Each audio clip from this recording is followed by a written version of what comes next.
Nagsimula ang kwento mula sa isang mayamang lalaki na may 2 anak na labis niyang mahal.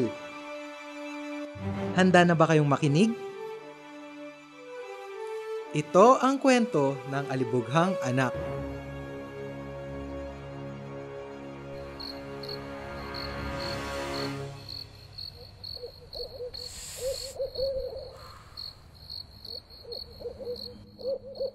Hay, napapagod na ako sa paulit-ulit kong ginagawa araw-araw. Ito si Clyde, ang bunsong anak na laging nagrereklamo sa mga gawain.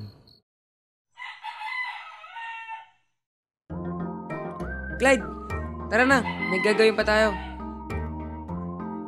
Ito si Dale, ang panganay na anak. Siya ay tapat, matulungin at masunurin, hindi katulad ni Clyde.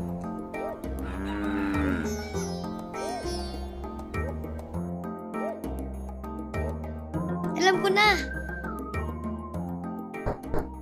Ama, Bakit naparito ka, anak? gusto ko na kunin lahat ng aking mana at umalis. Pero bakit? Hay, Ama, wala na akong ibang nagawa kundi sundin lamang ang utos ninyo. Pagod na ako at gusto ko nang magsaya. Sige, tawagin mo ang kapatid mo. Dali niyang tinawag ang kapatid. Napatawag niyo po ako, Ama. Ang kapatid mo ay nais kunin ang kanyang mana, kaya ibibigay ko na rin ang iyo. Heto, tanggapin ninyo. Hindi nagtagal, nag-impake na si Clyde at umalis. Nagpunta siya sa isang malayong lugar. Hay, ano kaya ko na kong gagawin? Sa kanyang paghahanap ng matutuluyan, nakakita siya ng liwanag mula sa isang malaking bahay. Sakto, nandito ka na. Ito ang lugar na puno ng kasiyahan. Ginastos ni Clyde lahat ng kanyang pera sa mga mamahaling bagay, pagkain, at pati sa pagsusugal. Wala siyang inisip kundi magsaya, hanggang sa hindi niya napapansin na ito ay nauubos na. Hanggang sa isang araw, dumaan ang panahon ng taghirap at lahat ng tao ay wala nang makain. Bawat tindahan ay nagsara. Ang lugar na puno ng kasiyahan, ngayoy puno na ng kalungkutan. Ano na ang gagawin ko ngayon? Si Clyde ay kumakatok sa bawat kabahayan sa pag-asang may tutulong sa kanya upang kumita. Isang lalaki ang nagbigay sa kanya ng trabaho sa babuyan. Kung babalik ako kay Ama, hindi na niya ako matatanggap bilang anak dahil sa ginawa ko.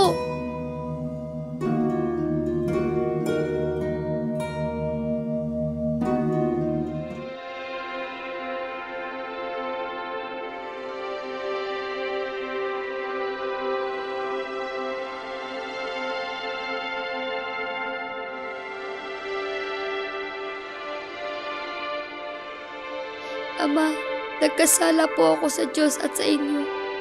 Hindi na ako nararapat tawaging inyong anak. Ika'y aking pagsisilbihan.